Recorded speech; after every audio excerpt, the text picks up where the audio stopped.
ইশারায় তার হাবিবের সম্মানার্থে বিস্তারিত অনেক বর্ণনা আছে। ডুবে যাওয়া সূর্যকে পুনরায়, যেটা সাধারণভাবে সম্ভব নয়, ডুবে যাওয়া সূর্যকে, অস্ত চলে যাওয়া সূর্যটাকে আবার বিশ্ব নবীর ইশারায় আল্লাহ পাকের কুদরতি ক্ষমতায় বিশ্ব নবীর নবুয়ত রিসালাত, বিশ্ব নবীর রিসালাতের সাক্ষ্য হিসাবে, বিশ্ব নবীর নবুয়তের দলিল স্বরূপ মুজিজা হিসাবে ডুবে যাওয়া সূর্যকে, অস্ত যাওয়া সূর্যকে পুনরায় উদয় করে দিয়েছিলেন। সেটাই কবি বলছেন। বিশ্বনবীর হাত মোবারকে কাগজ, বিশ্বনবীর রিসালাতের সাক্ষী হিসাবে কাগজ জড় পদার্থ কলেমা পড়েছিল, যেটাকে বলা হয় তাসবিহুল হাসা। বিশ্বনবীর শাহাদাত আঙ্গুল মোবারকের ইশারায় আকাশের চাঁদ দ্বিখণ্ডিত হয়েছিল, যেটাকে বলা হয় শাক্কুল কমার। জোরে বলুন। সাধারণ অবস্থায় গাছের হাত পা নাই, চলতে পারে না, কিন্তু বিশ্বনবীর রিসালাতের সাক্ষ্য দেওয়ার জন্য গাছ বিশ্বনবীর দরবারে এসেছিল। জোরে বলুন। ঝুঁকে গিয়েছিল বিশ্বনবীর সম্মানার্থে। জোরে বলুন না।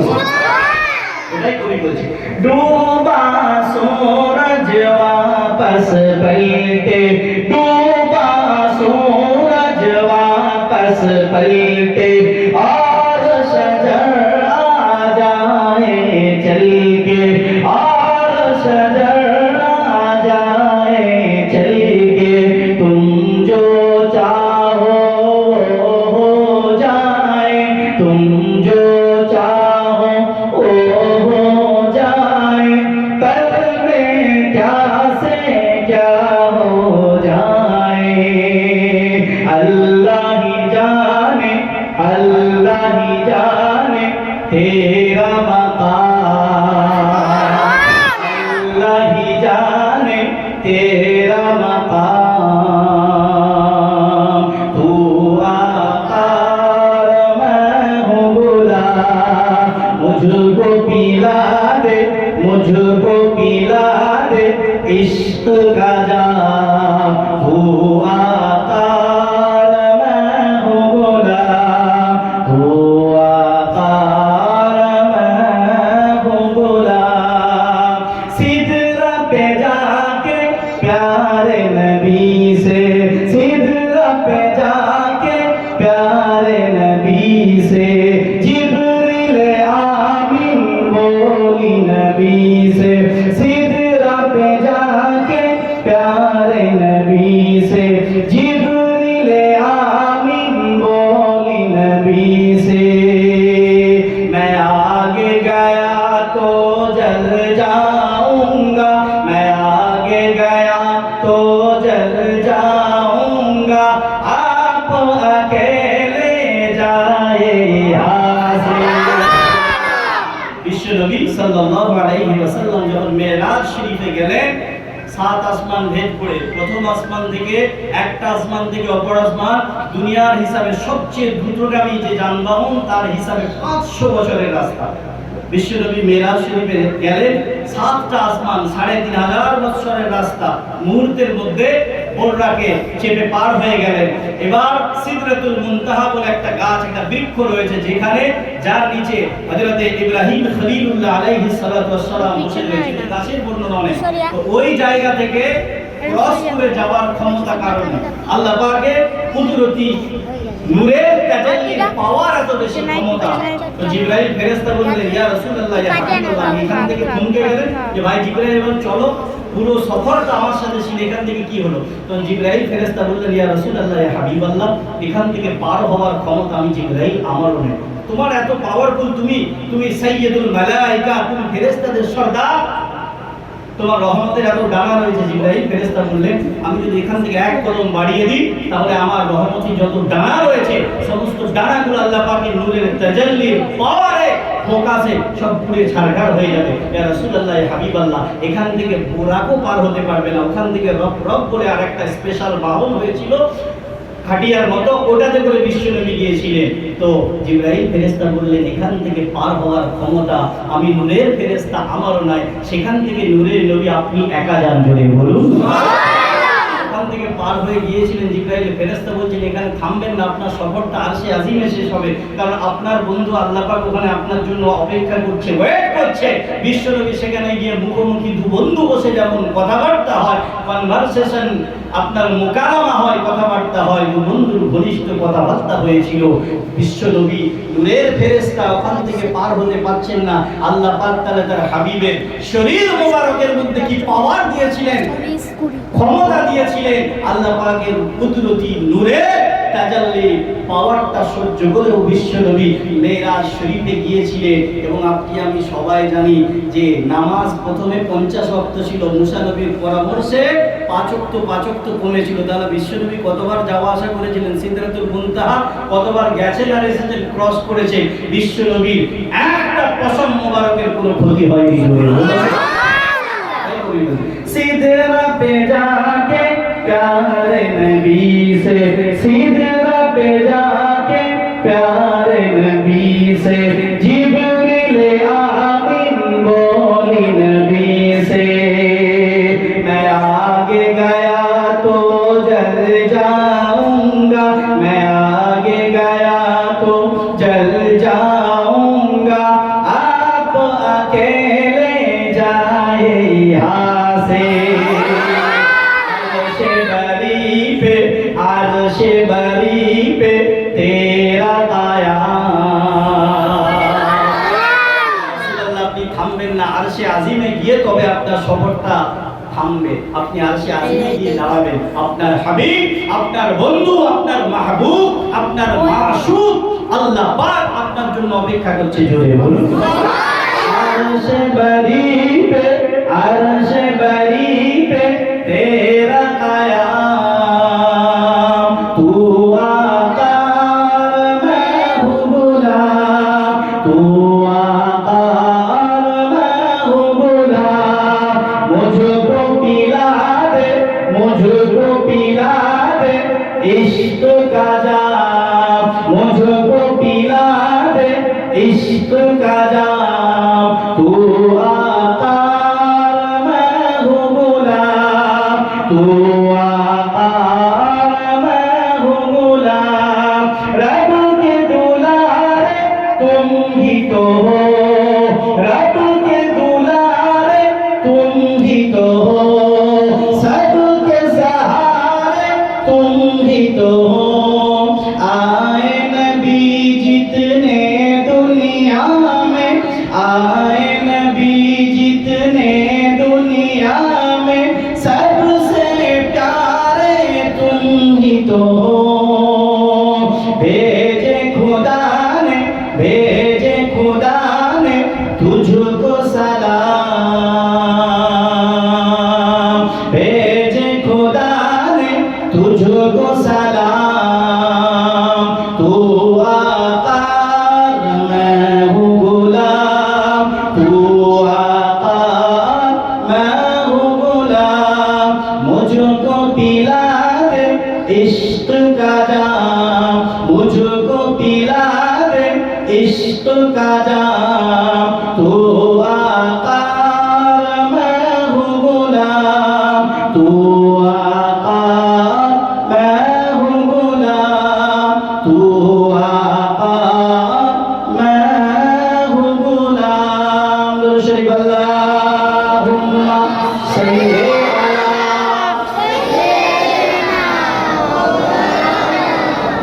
वाला सैयदना मौलाना मुहम्मद। একটু গলা শরীফে জিকির করুন, লা ইলাহা ইল্লাল্লাহ, লা ইলাহা ইল্লাল্লাহ, লা ইলাহা ইল্লাল্লাহ, মুহাম্মাদুর রাসূলুল্লাহ সাল্লাল্লাহু আলাইহি ওয়াসাল্লাম।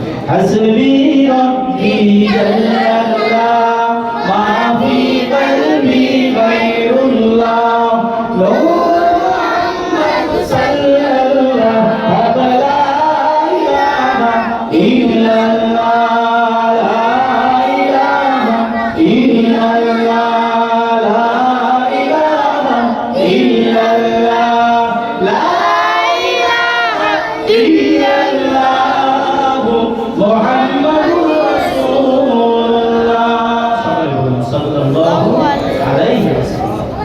উপস্থিত সদ্য সম্মানীয় মুআজ্জাজ মুকাররম উলামায়ে কিরাম, হাফেজে কোরআন, আল্লাহ পাকের হাজী বান্দা ভোলেরা, মুরব্বী মুসল্লি বয়োজ্যেষ্ঠ আল্লাহওয়ালা, বাবাজিরা, সমবয়স্ক নওজওয়ান যুবক ভাইরা, স্নেহের সোনার মালিকেরা, পর্দার অন্তরালে উপস্থিত পরম ধার্মিক আমার মা এবং বোনেরা, সকলকে আন্তরিক সালাম ও মুবারকবাদ। আল্লাহ পাক রব্বুল আলামিন, সর্বশক্তিমান, মুহিয়ান, বরিয়ান, রব্বে কায়নাত, রব্বে বেনিয়াজ, রব্বুল আলামিন, পরওয়ারদিগার আলম আল্লাহ পাক ওয়াহদাহু লা শারীকা লাহু জাল্লা জালালুহু আম্মা নাওয়ালাহু সুবহানাহু ওয়া তাআলা দরবারে লাখ কোটি শুকরিয়া। আল্লাহ পাক আপনাকে আমাকে একটি পবিত্র মাহফিল, জিলহজের চাঁদের শেষ লগ্নে একটি সুন্দর মাহফিল, সওয়াবের সানের মাহফিল, ইসালে সওয়াবের মাহফিলের, জান্নাতের বাগান, রিয়াজুল জান্নাতে বসার তৌফিক দান করেছেন। তার জন্য রব্বুল আলামিনের দরবারে কালিমাতুশ শুকর আদায় করি। সকলে উচ্চ আওয়াজে অন্তরের অন্তঃস্থল থেকে বলুন আলহামদুলিল্লাহ। শতকোটি দরুদ ও সালামের নজরানা বিশ্ব নবী, বিশ্ব নেতা, ইমামুল আম্বিয়া, সাইয়্যিদুল মুরসালিন, শফিউল মুজনিবিন, রাহমাতুল লিল আলামিন, আফতাবে নবুওয়াত, শাহনশাহে রিসালাত, ফখরে দো আলম, তাজদারে দো আলম, তাজদারে মদিনা, দুলহায়ে মদিনা, রাহমাতুল লিল আলামিন বিশ্ব নবীর দরবারে সকলে আদব, ভক্তি, ভালোবাসা, মহব্বত, তাজিমের সঙ্গে বলুন সাল্লাল্লাহু আলাইহি ওয়াসাল্লাম। তো এশার নামাজের পর থেকেই ওয়াজ নসিহত হয়েছে আলহামদুলিল্লাহ। বিশ্বনবী শান মোবারকে নাত শরীফ হয়েছে। আল্লাহ পাকের দরবারে হামদ ও সানা তেলাওয়াত করা হয়েছে, কালেমা শরীফের জিকির হয়েছে, দরুদ শরীফের নজরানা পেশ করা হয়েছে। এই সবগুলোই ইবাদতের অন্তর্ভুক্ত। জোরে বলুন না সুবহানাল্লাহ। জান্নাতি বাগান, জান্নাতি মজলিস, জান্নাতি পরিবেশ, জান্নাতি পোশাক, জান্নাতি আমল। জোরে বলুন সুবহানাল্লাহ। সবগুলো একটাও বেকার নয়, অযথা নয়। সবগুলোই আপনার আমার আল্লাহ এবং তার রাসূলের প্রতি মহব্বত, ভালোবাসা, ইশকে খোদা, ইশকে রাসূল পয়দা করার মাধ্যম। জোরে বলুন সুবহানাল্লাহ। বিভিন্ন রাজনৈতিক মিটিং মিছিলে তারা তাদের স্লোগান দেয় তাদের কর্মী সমর্থকদেরকে চাঙ্গা করার জন্য, তাদের মনোবলটা বাড়ানোর জন্য। আর আমরা দরুদ শরীফ পড়ি, আল্লাহর নামে তাকবীর দিই, কালেমা শরীফ পড়ি, নাত পড়ি, আল্লাহর সামনে হামদ করি আমাদের ঈমানটা তাজা করার জন্য। জোরে বলুন সুবহানাল্লাহ। আপনি শুনলে অবাক হয়ে যাবেন, বিশ্বনবী রাহমাতুল লিল আলামিন কাফেররা যখন বিশ্বনবীর ব্যঙ্গ করবে, বিশ্বনবীর সামনে বিদ্রুপাত্মক কবিতা, যেটা হিজা বলে আরবিতে, যখন রচনা করতো, বিশ্বনবীর নিন্দা মন্দ করতো, যেমন এখন চারদিকে হয়, মাঝে মাঝে কার্টুন হয়, বিশ্বনবীর সামনে বেয়াদবি হয়, ব্যঙ্গ বিদ্রুপ হয়, তো আমরা মুসলমান প্রতিবাদ করি, এটা আমাদের ইমানি দায়িত্ব। তখন বিশ্বনবী হযরত হাসান বিন সাবিত আল আনসারী রাদিয়াল্লাহু তাআলা আনহুকে মসজিদে নববীতে একটা মিম্বার দিয়েছিলেন, আলাদা একটা আসন, সম্মানের জায়গা, যে তুমি আমার তরফ থেকে কাফেরদের ওই সমস্ত বিদ্রুপাত্মক, ওই সমস্ত হিজা, ওই সমস্ত আইরনিক্যাল পয়েন্ট, বিদ্রুপাত্মক কবিতার জবাব দাও। ওরা আমার নিন্দা করছে, তুমি আমার প্রশংসা করো। জোরে বলুন সুবহানাল্লাহ। বিশ্বনবীর অর্ডার ছিল, সেটাই বর্তমানে বিভিন্ন ভাবে মডিফাই হয়ে, মডিফিকেশন হয়ে, বিভিন্ন আকারে বিস্তৃত হয়ে, সেটাই আপনার আমার সামনে নাতে রাসূল হিসাবে চলে এসেছে। জোরে বলুন সুবহানাল্লাহ। বিশ্বনবী নিজে সূচনা করিয়েছিলেন যে আমার তরফ থেকে তুমি আমার প্রশংসায় ছন্দবদ্ধ কবিতা রচনা করো, আবৃত্তি করো। যদি তুমি করো, আল্লাহি, আল্লাহর কসম, আইয়াদাকা বিরূহুল কুদুস, তাহলে আল্লাহ পাক পবিত্র আত্মা, রূহুল কুদুস মানে রূহুল আমিন বা জিবরাইল ফেরেশতাকে বলা হয়, তুমি যদি আমার প্রশংসা করে কাফের, বেদিন, মুশরিক, আমার যারা সমালোচনাকারী, তাদের জবাব দিতে পারো আমি রাসূল আমার শানে প্রশংসা গীতি গেয়ে, অর্থাৎ নাত গেয়ে, তাহলে আল্লাহর কসম, আল্লাহি, ওয়াল্লাহি, বিল্লাহি, তাল্লাহি, এই শব্দগুলো আল্লাহর নামে শপথ হিসাবে, তাসমিয়া হিসাবে ব্যবহার হয়। তো আল্লাহর কসম, আইয়াদাকা বিরূহুল কুদুস, তাহলে আল্লাহ পাক স্বয়ং জিবরাইল ফেরেশতা মারফত তোমাকে সাহায্য করবে। যদি বলুন সুবহানাল্লাহ। ওইজন্য একটু নাতে রাসূল শুনতে হয়, গাইতে হয়, তবে সেটা গানের সুরে না হয়, ডিগি তবলা না হয়, ডিজে বিজে না হয়, এটা যেন না হয়, তাহলে কিন্তু গুনাহ হবে না। সুন্দরভাবে একদম মানে মতলব ঠিক রেখে সুন্দর সুর দিতে পারে, অসুবিধা নাই, তবে গানকে নকল করে না হয়, বাজনা না হয়। কাওয়ালির ভাষা কিন্তু ভালো, জানেন তো? অনেক কাওয়ালির ভাষা যদি বাজনাটা বাদ দিয়ে শোনেন, খুব স্ট্যান্ডার্ড ভাষা কিছু কিছু ফেলতে থাকে। কিন্তু না, ওই যে এক গামলা দুধে যদি একটু কেরোসিন দিয়ে দেন, ওই দুধটা কেরোসিনটাকে ভালো করবে না, কেরোসিনটা দুধটাকে খারাপ করবে। ওইটাই, ওই জন্য বাদ্যযন্ত্রটা চলে না। তো তার জন্য একটু নাতে রসুল হয়েছে। যাই হোক, এক জায়গাতে আরেক জায়গায় চলে গেলাম। তো সবই কি করতে হয়? নিজেদের ইশকে রসুল, ইশকে খোদা, আল্লাহ এবং তার রসুলের মহব্বত পয়দা করা, ইমানদার মুসলমানের ঈমান জাগানোর জন্য, নিজেদের একটু তরতাজা ভাব আনার জন্য, মনোযোগ আকর্ষণ করানোর জন্য, যে কথাটা হবে, যে ওয়াজ, আলোচনা, নসিহতটা হবে, সেটার দিকে মানুষের অন্তরটাকে আকৃষ্ট করার জন্য। যেমন কোনো খেলার আগে একটু ওয়ার্ম আপ করতে হয়, প্র্যাকটিস করতে হয়, তবে খেলাটা ভালো হয়। দেখবেন একজন রেসে নামবে, তার আগে 5 মিনিট 10 মিনিট খালি খামাখা লড়ছে, কিসের জন্য? ওটা ফলস নয়, ওটা কাজ আছে। ওয়ার্ম আপটা যদি না করে না, 1 কিলোমিটার দৌড়ের মাঝখানে গিয়ে হাঁপিয়ে হয়ে যাবে, আটকে যাবে। তার এই নার্ভগুলো, তার লিগামেন্টগুলো আর কাজ করবে না। ওই জন্য আপনি যে 1 ঘন্টা ওয়াজ শুনবেন, তার আগে একটু আপনার আবার ওয়ার্ম আপ করতে হবে, এবং সেটা করতে হয় শরীয়ত সম্মতভাবে, সওয়াবের মাধ্যমে। জোরে বলুন সুবহানাল্লাহ। যাই হোক, আমি সংক্ষেপে কিছুক্ষণ ওয়াজ নসিহত করবো, আলাপ আলোচনা করবো। এখানে আলেম ওলামা ভাইয়েরা অনেকেই বসে আছে, আপনারাও কম বেশি সবাই। এখন তো আর ওয়াজ শোনার অভাব নাই, জ্ঞানের অভাব নাই, কিন্তু আমলের অভাব। যেটা শুনছি সেটা আমল করা হবে। আল ইলমু বিলা আমালিন কাসসাহাবি বিলা মাতা।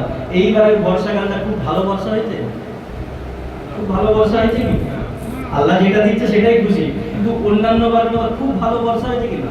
অনেক সময় মেঘ উঠেছে, বিরাট কালো আকারে মেঘ, কিন্তু তারপরে মনে হচ্ছিল যে আল্লাহ খুব ভালোই বর্ষণ করবেন, খুব ভালো। এই গরম, ব্যবসা গরমের পরে বিকেলবেলা যখন মেঘ উঠে, কালো মেঘ, মনে হয় যেন একটু আল্লাহ ভালোই পানি দেবে, পানি দিলে খুশি হয়। তারপরে যখন মেঘটা আবার আস্তে আস্তে হালকা ফিকে হয়ে যায়, তখন কি মনে হয়? ইস, পানি হলো না। বিশ্বনবী রাহমাতুল লিল আলামিন বললেন, আল ইলমু বিলা আমালিন, আমল ছাড়া জ্ঞান অর্জন করা। সে মাদ্রাসায় পড়ে হোক, জলসা মজলিসে শুনে হোক, মসজিদে ইমাম সাহেবের খুতবাতে শুনে হোক, কিতাবে পড়ে হোক, যদি আমল ছাড়া জ্ঞান অর্জন করেন, সেই জ্ঞানটা হলো ওই বৃষ্টিহীন মেঘের মতো। বিরাট মেঘ হলো, লাস্টে পানি হলো না, ওই মেঘটার কোনো দাম নেই। আর বিরাট জ্ঞান অর্জন করলেন, কোনো আমল নেই, আকীদা ঠিক নাই, ঈমান ঠিক নেই, তাহলে কিন্তু কোনো বৃষ্টিহীন মেঘের মতো কোনো দাম নেই। কত সুন্দর উদাহরণ, সায়েন্টিফিক এক্সাম্পল, বিজ্ঞান সম্মত উদাহরণ। কারণ সমস্ত বিজ্ঞানীদের বিজ্ঞানী আমার রাসূল। জোরে বলুন বিজ্ঞান আজকে যেটা বলছে, 1500 বছর আগে আমার বিশ্ব নবী আল্লাহ পাকের তরফ থেকে হুকুম দিয়ে সেটাই জানিয়ে দিয়ে চলে গেছে। জোরে বলুন বিশ্ব নবী 1500 বছর আগে বলেছেন, আজকে বিজ্ঞানের সেটা থিসিস বের হচ্ছে, সেটা রিসার্চ হচ্ছে। এটাই তো সবচেয়ে বড় নমুনা যে ইসলাম হলো শুরু এবং মধ্যবর্তী এবং কিয়ামত পর্যন্ত যত মানুষ ছিল, আছে, থাকবে, সবার জন্য সায়েন্টিফিক রিলিজিয়ন। জোরে বলুন ইসলাম। আল্লাহ পাকের মনোনীত, নমিনেটেড, ইলেক্টেড, সিলেক্টেড, মনোনীত, নির্বাচিত, নির্ধারিত, পছন্দনীয় একমাত্র ওয়ান এন্ড ওয়ানলি এক এবং একমাত্র ধর্ম হলো ইসলাম। জোরে বলুন যুগ পুরনো হয়, কিছু মানুষ আপনার আমার দাদাদের সাথে কথাবার্তা, দাদা মানে দাদু, যদি দেখবেন মিলছে না, আমরা কি বলি? পুরনো আমলের, ওল্ড মডেলের মানুষ। ওল্ড মডেল হয় product, old model, new model, old version, new version হয়। ইসলামের কোনো ওল্ড ভার্সন নাই, ইসলাম সব সময় আল্ট্রা মডার্ন। জোরে বলুন কারণ আমার আল্লাহ পাক জানেন কিয়ামত পর্যন্ত কিরকম কোয়ালিটির বান্দা যাবে, আর তাদের জন্য কি কোয়ালিটির ওষুধ দরকার আমার আল্লাহ আগে থেকেই দিয়ে পাঠিয়েছেন। জোরে বলুন যাই হোক, আজকে মাহফিলটা হলো ইসালে সওয়াব রেশানি। মানুষ ইন্তেকাল করে যায়, সবাইকে যেতে হবে, সব যাচ্ছে, যেতেও হবে। যাওয়ার সিরিয়াল নাই, আসবার সিরিয়াল আছে। দাদা আগে এসেছে, মানে দাদু আগে এসেছে, তারপরে বাপ চাচা এসেছে, তারপরে ছেলে আসছে, ছেলের ছেলে, নাতি, এইভাবে আসবে।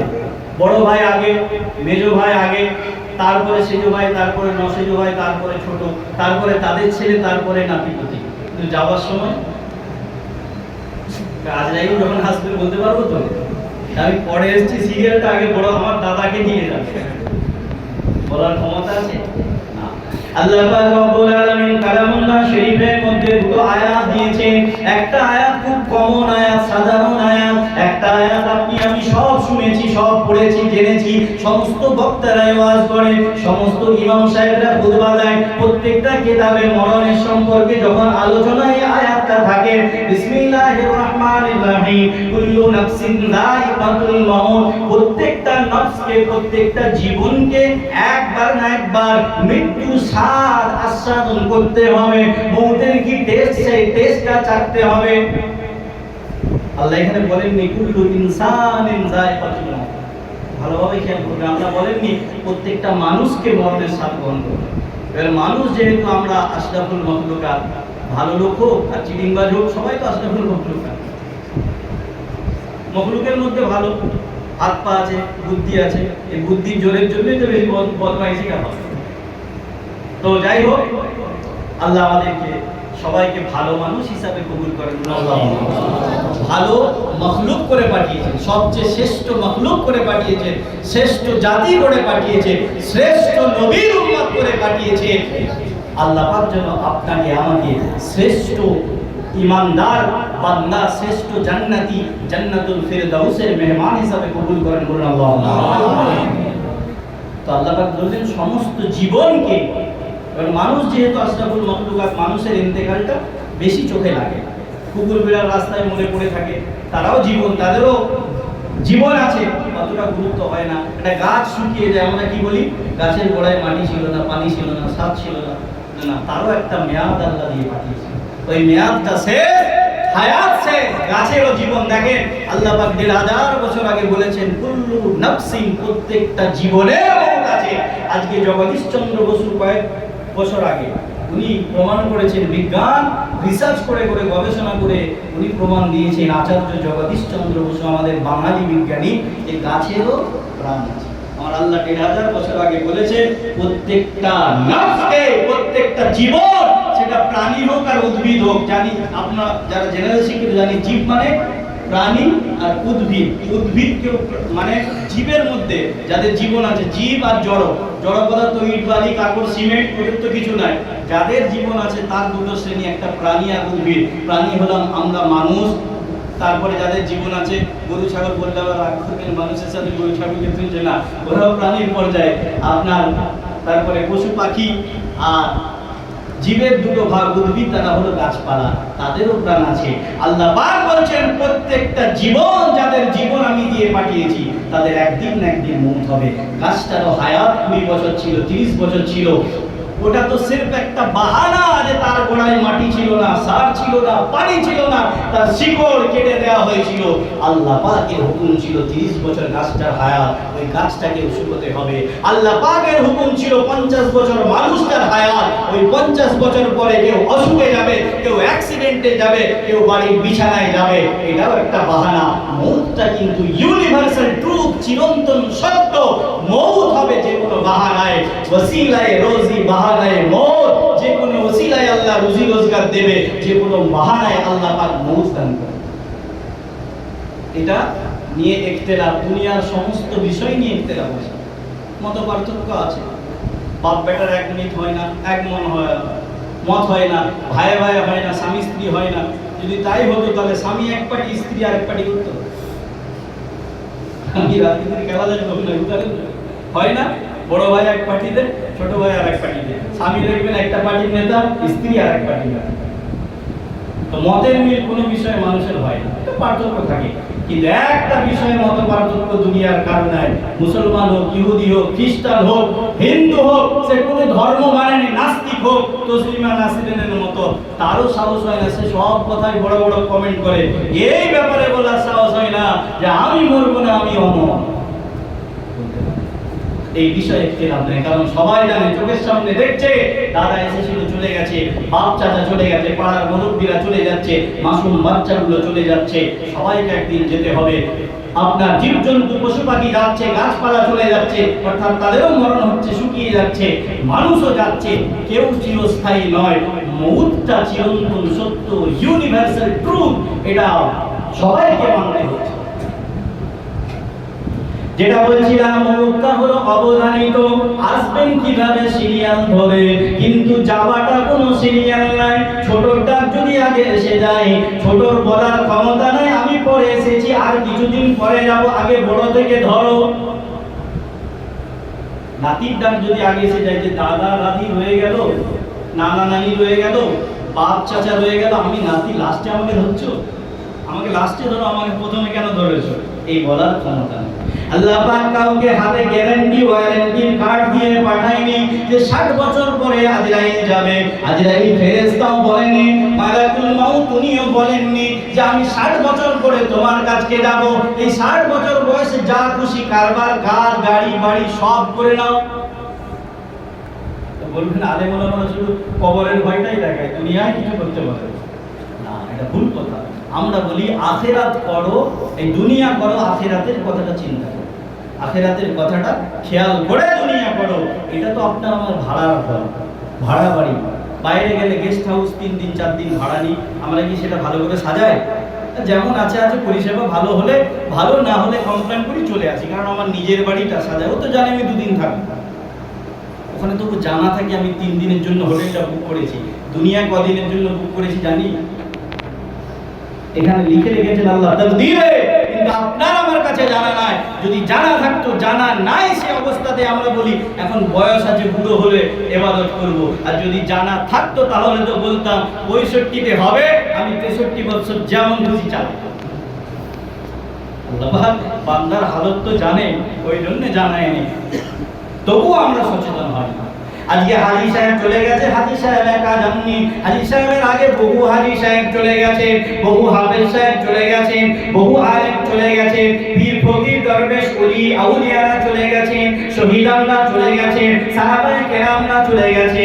আল্লাহ পাক রব্বুল আলামিনের নবী রাসূল পয়গম্বররা, যারা আল্লাহর দরবারে সবচেয়ে বড় প্রিয়, সবচেয়ে ভালো বন্ধু, তারাও চলে গেছেন। এমনকি আল্লাহ পাক রব্বুল আলামিনের বেস্ট ফ্রেন্ড, সবচেয়ে ঘনিষ্ঠ বন্ধু, প্যারা হাবিব হাবিবুল্লাহ জনাবে মুহাম্মদুর রাসূলুল্লাহ সাল্লাল্লাহু আলাইহি ওয়াসাল্লাম, উনিও আল্লাহর দরবারে আল্লাহর ডাকে সাড়া দিয়ে দুনিয়া ছেড়ে পর্দা নিয়েছেন। যদি থাকার হতো আমার রাসূল থাকতেন, কিন্তু না, যেতে সবাইকে অবধারিত, আর যাওয়ার সিরিয়াল নাই। কাউকে আল্লাহ জানায় যে কতদিন পরে তোমার কাছে মওত আসবে।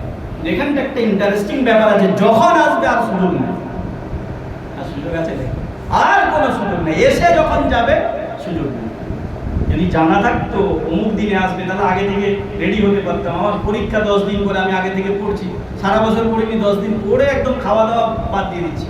মা ভাত দিয়ে দিচ্ছে, খাবার দিচ্ছে, তাও খাবো না, কারণ সারা বছর ফাঁকি দিয়েছি, 10 দিন তো একটু মেহনত করতে হবে।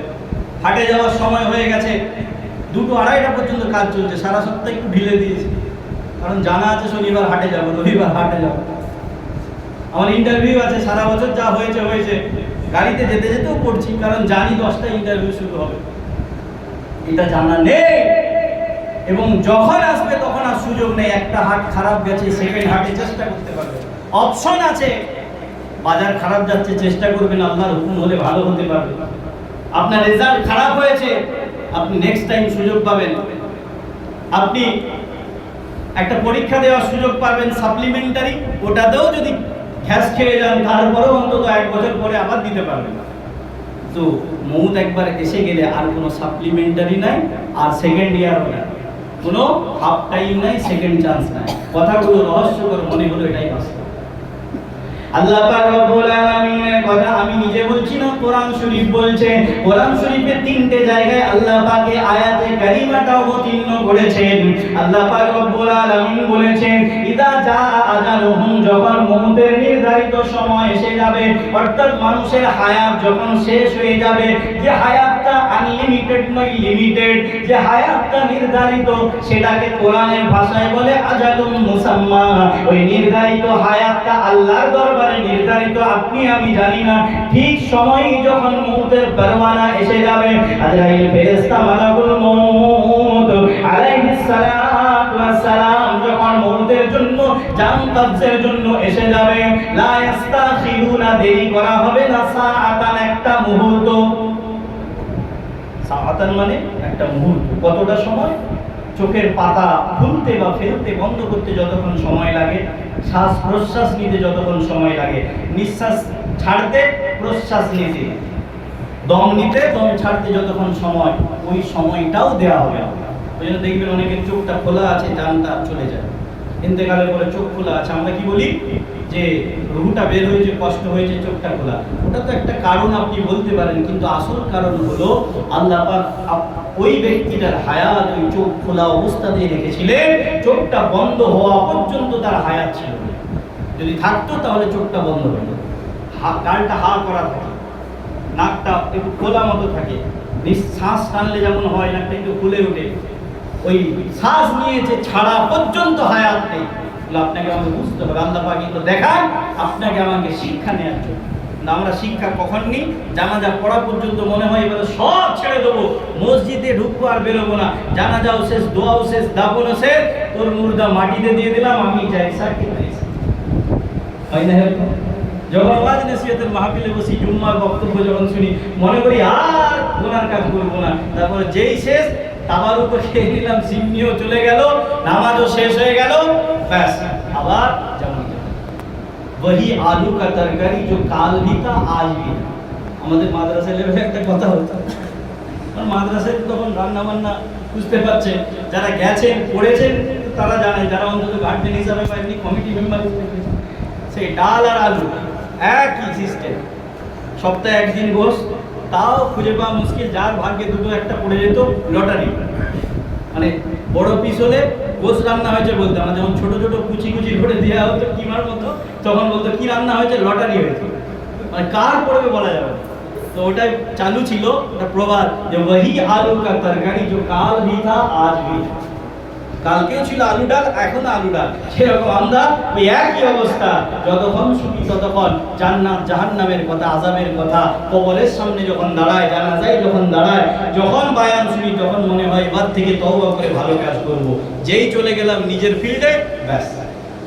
অসুস্থ হলে আল্লাহকে ঘন ঘন ডাকি, বালা মুসিবতে পড়লে ঘন ঘন ডাকি, যে একটু চাঙ্গা হয়ে গেলাম চল হয়ে আসি না, এটা ইমানদারের কাজ হতে পারে না।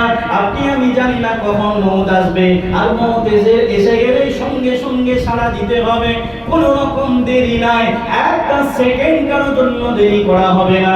আজরাইলের অর্ডার নাই একটা সেকেন্ড কাউকে দিয়ে দেওয়া, আল্লাহ পাকের হুকুম ছাড়া।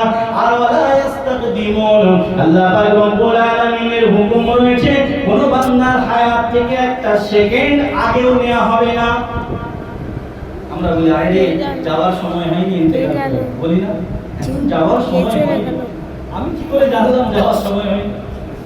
যাওয়ার সময় হয়নি যদি বলি, আয়াতে কারিমাটাকে অস্বীকার করা। আল্লাহ বলছে নির্দিষ্ট সময়েই মওত, এক সেকেন্ড আগেও নয়, এক সেকেন্ড পরেও নয়। কোনো একটা বাহানা হতে পারে, আমরা মনে করি তাই তো একবারে দেখালাম, বা আপনার এখানে কলকাতায় দেখালাম, যদি আমি ব্যাঙ্গালোর ভেলোর নিয়ে যেতাম তাহলে মনে হয় ভালো হয়ে যেত। ব্যাঙ্গালোর পর্যন্ত যাবে না, হায়াত তো ব্যাঙ্গালোর পর্যন্ত নয়, হায়াত তো কলকাতায় অ্যাপোলো, আমরি বা নারায়ণা ওখানেই আছে, হায়াত তো বাড়িতে আছে, গাড়ি রেডি হবে, হায়াত যদি শেষ গাড়িতে ওঠার ক্ষমতা হবে, তবে তার মানে যে আমরা চেষ্টা করবো না, আমরা তো জানি না কোন জায়গায় তার মওত হবে। চেষ্টাটা যতক্ষণ শ্বাস, ততক্ষণ প্রয়াস, ততক্ষণ চেষ্টাটা চালিয়ে যাবে, আমরা যেহেতু জানি না। তো যেটা বলছিলাম, মওত নির্ধারিত, সময়টাও নির্ধারিত, আল্লাহ পাক জানেন, আপনি আমি জানি না। তাই যাওয়ার আগে যেহেতু জানা নেই, আপনাকে আমাকে সব সময় রেডি থাকতে হবে। আমরা বলি কেন জানেন, যে মরণকে ভয় করো, অ্যাকচুয়ালি মরণকে ভয় করা হয়, মরণের পরের জীবনটাকে ভয় করে। মরণকে ভয় করে কেউ মওতকে আটকাতে পারবে? মওত তো অবধারিত, মরণকে ভয় করার কথা বলা মানে ব্যাখ্যা হলো মরণের পরবর্তী জীবনটা বড় কঠিন। যে বাপ একসাথে থাকতাম কত আনন্দ, একটু অসুস্থ হলে ডাক্তারের কাছে, যে ভাই কত আদরে, যে ছেলে কত আদরে, সেই ছেলেকে, সেই ভাইকে, সেই বাপকে, সেই চাচাকে, সেই দাদা দাদি, নানা নানিকে, সেই মাকে, সেই ছেলে সন্তানকে একদম দিয়ে চলে এসেছি গাছতলায়, গাছতলায়, কেউ সঙ্গী সাথে না। ওই জীবনটা বড় কঠিন। ওই জীবনটাই সঙ্গী সাথে একমাত্র নেক আমল, একমাত্র বিশ্বনবীর সুপারিশ শাফাআত, একমাত্র আল্লাহর রহমত। আল্লাহর রহমত, বিশ্বনবীর শাফাআত তখনই হবে যখন আপনার আমার ঈমান, আকীদা এবং আমলটা ভালো, তবেই কাজ। যে ছেলেটা রেজিস্ট্রেশন করেছে, রোল নাম্বার লিখে খাতা জমা দিয়েছে, কিছুটা লিখেছে, সেই ছেলেটাই পাস করে। যদি রোল নাম্বার না লিখে সারা পুরো খাতাটা ভর্তি করুক না কেন, সেটা আরে হয়ে যাবে, রাস্টিকেট হয়ে যাবে, খাতাটার কোনো কাজ হবে না, কারণ সে তো রেজিস্ট্রেশনই করে, যে মাধ্যমিক দেবে তো দূরের কথা। এরকম ঈমান আমল আকীদা যদি ঠিক থাকে, যদি আমল ঠিক থাকে, আকীদা যদি ঈমানটা মজবুত হয়, ঈমান নিয়ে যদি কবরে যেতে পারি, তবে বিশ্ব নবীর সুপারিশ হবে। কিছুটা আমল যদি থাকে, হাফ অ্যানসার করলেও, 1-2 নাম্বার শর্ট করলেও, পরীক্ষার হলে আপনার 1-2 নাম্বার ছেড়ে গেছে, পাস করছেন না, শিক্ষক বলবে ছেলেটা চেষ্টা করেছে, পাস করিয়ে দে। কিন্তু যদি সাদা খাতা জমা দেয়, ওই শিক্ষক 3টে রসগোল্লা দিয়ে বিদায় দেবে। আল্লাহ বলবে আমার বান্দা আমল করেছে, ঈমানটা ঠিক আছে, কিছু আমল করেছে, একটু ঘাটতি আছে, আমার আল্লাহ রহমানুর রহিম গফুরুর রহিম, তার রহমতি দরিয়ায় জোশ মেরে যাবে। বিশ্বনবী রাহমাতুল্লিল আলামিনের সুপারিশ শাফাআতে আপনাকে আমাকে ওই 1-2 নাম্বার দিয়ে যেমন মাস্টার অনেক সময় পাস করিয়ে দেয়, দয়া করে আল্লাহ পাক আপনাকে আমাকে পাস করিয়ে দেবে। জোরে বলুন সুবহানাল্লাহ। সাদা খাতা জমা দিলে পাস করা যায় না, যত দয়ালু মাস্টারই হোক। আর সাদা খাতা নিয়ে যদি কবরে যায়, আল্লাহ পাক এত সহজে পাস করে, তো সহজ। জান্নাতটা দুনিয়ার কিছু মিষ্টি নয়, জয়নগরের মোয়া নয়, কিনে নেবে না। জান্নাতি হয়ে গেলে জান্নাতি আমল করতে হবে, জান্নাতি মানুষের মতো ঈমানের টেম্পার রাখতে হবে। দুনিয়া দুনিয়া করে, দুনিয়াটা করতে হবে আখিরাতের কথা চিন্তা করে। আল্লাহ পাক মানা করেননি দুনিয়া দুনিয়া করতে, আল্লাহ পাক তো নিজেই শিক্ষা দিচ্ছেন, রব্বানা আতিনা ফিদ দুনিয়া হাসানা। হে বান্দা আমার কাছে চাও, আল্লাহ গো আমার জন্য দুনিয়াটা ভালো করে দাও। জোরে বলুন সুবহানাল্লাহ। তো প্রথম বলছে বান্দা আমার কাছে চাও, আল্লাহ নিজে দরখাস্ত শিখিয়ে দিচ্ছে। আপনি প্রধানকে দরখাস্ত লিখবেন, প্রধান বা দুনিয়ার যে কেউ চাইবে যে দরখাস্তটা যেন ভুল হয়, তাহলে আমি ক্যান্সেল করতে পারি। আমার আল্লাহ শিখিয়ে দিচ্ছে বান্দা তো দুয়াটা না ভুল হয়, আমি নিজে শিখিয়ে দিচ্ছি, এইভাবে চা। রব্বানা আতিনা ফিদ দুনিয়া হাসানা, আল্লাহ দুনিয়ার জীবনটা আমার সুন্দর করো, ওয়াফিল আখিরাতি হাসানা, আল্লাহ শুধু দুনিয়া নয়, যেটা আমার আসল ঘর, যেটা আমার চিরস্থায়ী জীবন, যেটা লাইফ টাইমের জন্য আমাকে থাকতে হবে, সেই আখিরাতটাও ভালো করো। ওয়াকিনা আযাবান নার, আল্লাহ জাহান্নামের আগুন থেকে আমাকে নাজাত দেওয়ার একবার জোরে বলুন সুবহানাল্লাহ। দুনিয়াটাও করছো, আখিরাতটাও করো। কিন্তু দুনিয়ার মানুষ কি করে? আল্লাহ পাক রব্বুল আলামিন কালামুল্লাহ শরীফের মধ্যে বললেন 30 পারা সূরাতুল আ'লা শেষের দিকে কয়েকটা আয়াত, বাল তুসিরুনাল হায়াতাদ দুনিয়া ওয়াল আখিরাতু খায়রুন ওয়া আবকা। ও দুনিয়ার মানুষ, তোমরা দুনিয়াটাকে বেশি প্রাধান্য দাও, কিন্তু আখিরাতটা হলো দুনিয়ার চেয়ে উত্তম, দুনিয়ার চেয়ে আখিরাতটা হলো ভালো। কারণ আখিরাতটা হলো আবকা, আখিরাতটা হলো চিরস্থায়ী, দুনিয়াটা হলো ক্ষণস্থায়ী, আখিরাতটা হলো লাইফ টাইম আনলিমিটেড। আর দুনিয়াটা